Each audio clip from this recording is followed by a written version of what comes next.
तो है दोस्तों बिहार में जो भी बाढ़ की स्थिति है यानी कि आरा जिले के आसपास जो जवेनिया गांव है वहां पे जो बाढ़ का स्थिति इतना भयावह हो चुका है कि कोसी नदी पूरा अपने कटान के साथ साथ पूरे गांव को बहा के लेके जा रही है।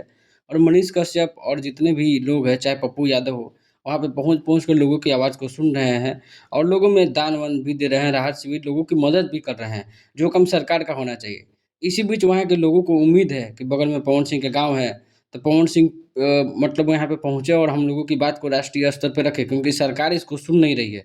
बिहार में ज़्यादातर जो है पवन सिंह, खेसारी लाल यादव चाहे जितने भी एक्टर हैं, कहने को एक्टर हैं, लेकिन लोगों को ऐसा लगता है कि ये लोग जो है इन लोगों की बातों को सरकार तक पहुँचाते हैं या फिर उनकी मदद में सबसे आगे रहते हैं, जिसमें पहला नाम पवन सिंह का आता है। तो पवन सिंह का एक पोस्टर भी जारी हो रहा है, घूम रहा है इंस्टाग्राम पे कि पवन सिंह जल्द जाने वाले हैं जवेनिया गाँव। और ये सच भी है क्योंकि कुछ दिनों से पवन सिंह को वहाँ पे बुलाया जा रहा है और पवन सिंह वहाँ पे ज़रूर जाएँगे। और इससे पहले भी जितने भी आपदाएँ हुई है, वहाँ पे ये जो जितने भी बड़े-बड़े एक्टर्स हैं, ये पीछे नहीं हटे हैं। भले सरकार अपना हेलीकॉप्टर निकालती है और जाके सिर्फ़ वहाँ पे घूम-वूम के जितना भी है पैसा कागज़ पे लिख-उख के कागज़े पे रह जाता है पूरा का पूरा विकास।